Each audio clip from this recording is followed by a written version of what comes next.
नमस्कार, आप सभी का स्वागत है। दिल्ली में इंडिया गठबंधन की एक बड़ी बैठक हुई। 22-23 दल इस बैठक में शामिल हुए, लेकिन अब उत्तर प्रदेश में योगी सरकार में मंत्री और सुबह सपा के अध्यक्ष ओपी राजभर ने इस बैठक के ऊपर बड़ा तंज कसा है। उन्होंने कहा है कि इस बैठक का कोई मतलब नहीं है। कांग्रेस, सपा, टीएमसी जैसे दलों का अब जनाधार खत्म हो गया है। वो यहाँ तक कहते हैं कि ये जो इंडिया गठबंधन के दल हैं, ये बेमेल दल हैं, कोई भी इनका मेल नहीं है। और इंडिया गठबंधन के जो ये दल हैं, ये एक दगा हुआ कारतूस हैं, यानी कि एकदम उस तरह के ये दल हैं जिनका ना तो कोई जनाधार है और ना ही कोई जनाधार होने की संभावना है। बिल्कुल भी ज़मीनी स्तर पर इन लोगों की पकड़ नहीं है और दगा हुआ कारतूस है जिसको दोबारा नहीं चलाया जा सकता, ये कहना है ओपी राजभर का। ओपी राजभर लगातार उत्तर प्रदेश में रहकर, उत्तर प्रदेश में बैठकर तमाम लोगों पर निशाना साधते हुए दिखाई पड़ते हैं। खासकर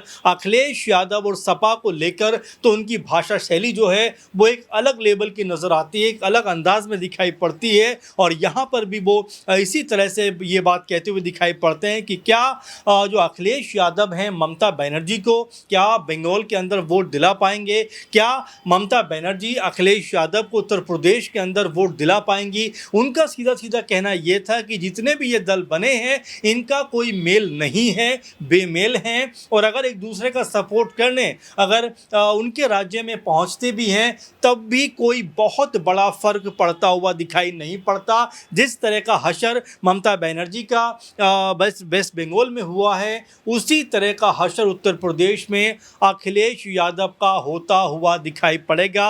इस तरह की तमाम बातें ओपी राजभर कहते हुए दिखाई पड़ते हैं। चूँकि अखिलेश यादव को लेकर अभी कुछ दिनों पहले ही ओपी राजभर ने एक बड़ा ही कह सकते हैं कि ऐसा बयान दिया जिसको लेकर विवाद कहीं ना कहीं खड़ा होता हुआ दिखाई पड़ता।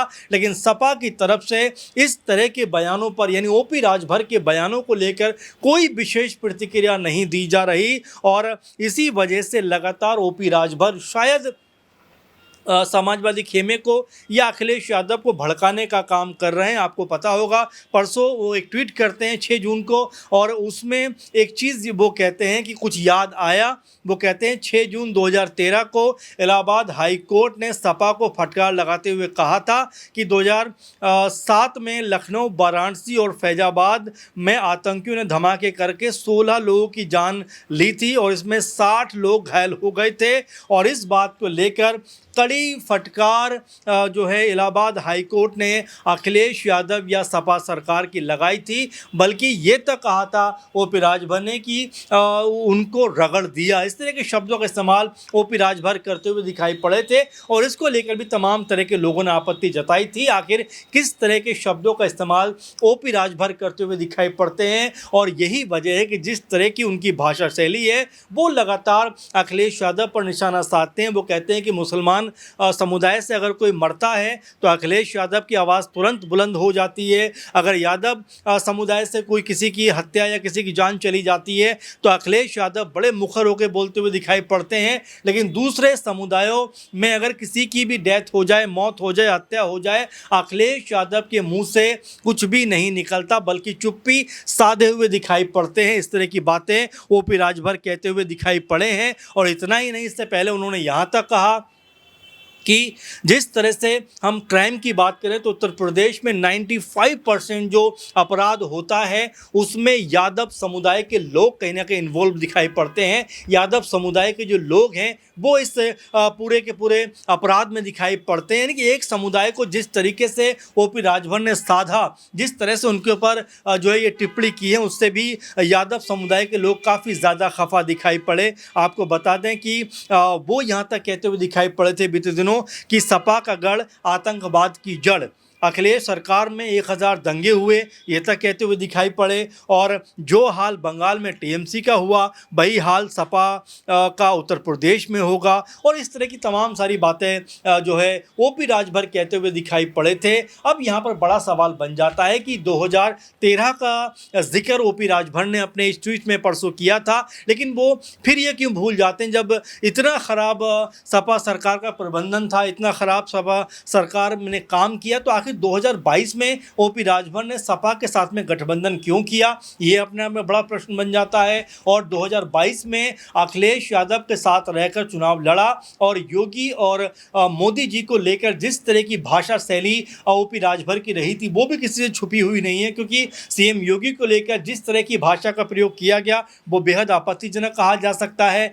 पीएम मोदी जी के लिए जिस तरह के शब्दों का प्रयोग किया गया वो भी आपत्तिजनक कहा जा सकता है। लेकिन इसके बावजूद बीजेपी ने उनको अपने गठबंधन में आने का मौका दिया, क्योंकि 2022 में सपा की तरफ से चुनाव लड़े थे, यानी सपा के साथ मिलकर चुनाव लड़े थे और 5 से 6 सीटें उनके हिस्से में आई थी और उसके बाद बीजेपी में चले जाते हैं, यानी कि गठबंधन में चले जाते हैं और वहाँ पर गठबंधन में जाकर सरकार में शामिल होते हैं और मंत्री बन जाते हैं। उसके बाद फिर जिस तरह से देखा गया कि लोकसभा चुनाव में अपने बेटे को चुनाव में उतारते हैं अरविंद राजभर को गाजीपुर से, लेकिन वहां पर उनकी करारी हार होती है। उस वक्त भी कहते हुए नजर आए थे कि मैजिक अब योगी और पीएम मोदी का लगभग खत्म हो रहा है, इस तरह की बातों को कहते हुए दिखाई पड़े। अब ऐसे में जिस तरह से पल पल ओपी राजभर की भाषा शैली में बदलाव आता चला जाता है, जिस तरफ है उसकी तारीफें और जिस तरफ नहीं है उसकी बुराई करते हुए दिखाई पड़ते हैं। कम से कम इन बयानों को देखकर तो ऐसा ही लगता है कि क्या सिर्फ बयानों के जरिए ही अपनी राजनीति को चमकाना चाहते हैं, जबकि अगर देखा जाए तो राजभर समुदाय की संख्या जो पूर्वांचल है उस तरफ बहुत ज़्यादा दिखाई पड़ती। लगभग दर्जन भर सीट ऐसी हैं जहां पर बहुत ज़्यादा संख्या में जो है राजभर समुदाय के लोग दिखाई पड़ते हैं, लेकिन उनके लिए क्या कुछ किया और क्या योजनाएं बनाई इसके बारे में कोई जिक्र नहीं करना चाहते। लेकिन हाँ, अखिलेश यादव के ऊपर उनकी जो भाषा शैली है वो किस लेवल पे जा रही है सब लोग देखते हुए दिखाई पड़ते हैं। अभी बीते दिनों की बात है, 32 सीटों के ऊपर कहते हैं कि भाई हम चुनाव लड़ेंगे और इसमें पूर्वांचल से लेकर पश्चिम यूपी तक तमाम ऐसी सीटें हैं जिसको लेकर ओपी राजभर दावा पेश करते हुए दिखाई पड़ते हैं कि इन सीटों के ऊपर हम चुनाव लड़ेंगे। मुरादाबाद तक भी उनके लिस्ट में शामिल था। वैसे में बीजेपी क्या वाकई में ओपी राजभर को इतनी सीटों पर चुनाव लड़ने का मौका देने वाली है, क्योंकि ओपी राजभर ने और उनकी पार्टी ने तो लगभग इन सभी सीटों के ऊपर प्रभारी और सह प्रभारी तक नियुक्त कर दिए। तो ऐसे में बड़ा सवाल ये बन जाता है कि जिस तरह की भाषा को लेकर ओपी राजभर चल रहे हैं,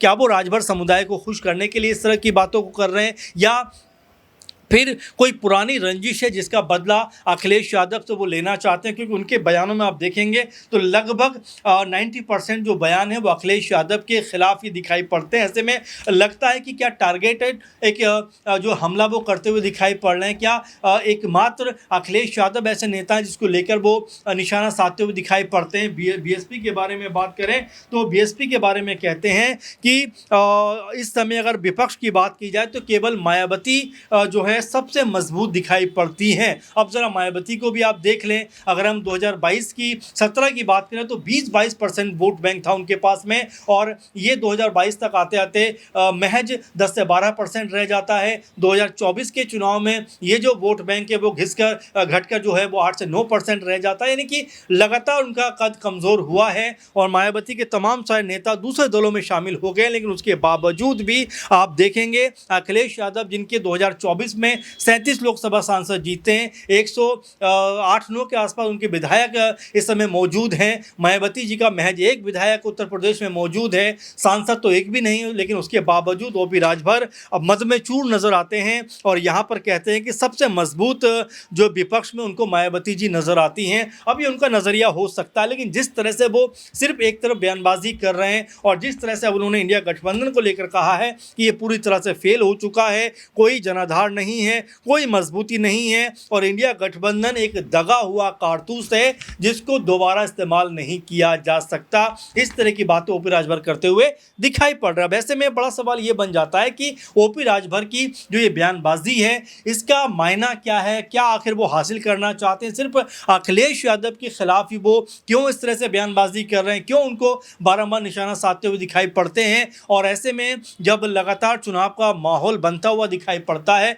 नज़दीक आता हुआ चुनाव दिखाई दे रहा है, तो क्या ओपी राजभर को सिर्फ अखिलेश यादव दिखाई पड़ते हैं, बाकी नेताओं में उनको कोई खोट कोई भी दिक्कत नज़र नहीं आती, या फिर अपने लिए अधिक सीटें वो चाहते हैं बीजेपी से, इसलिए इस तरह की बातें इस तरह के बयान देते हुए दिखाई पड़ते हैं। आपको क्या लगता है कमेंट करके ज़रूर बताइए और जिस तरह की भाषा शैली ओपी राजभर इस्तेमाल कर रहे हैं उसके क्या मायने हैं, इसको लेकर भी आप क्या सोचते हैं कमेंट ज़रूर करिए। फिलहाल के प्रोग्राम में बस इतना ही, आप लगातार बने रहें। धन्यवाद। धन्यवाद।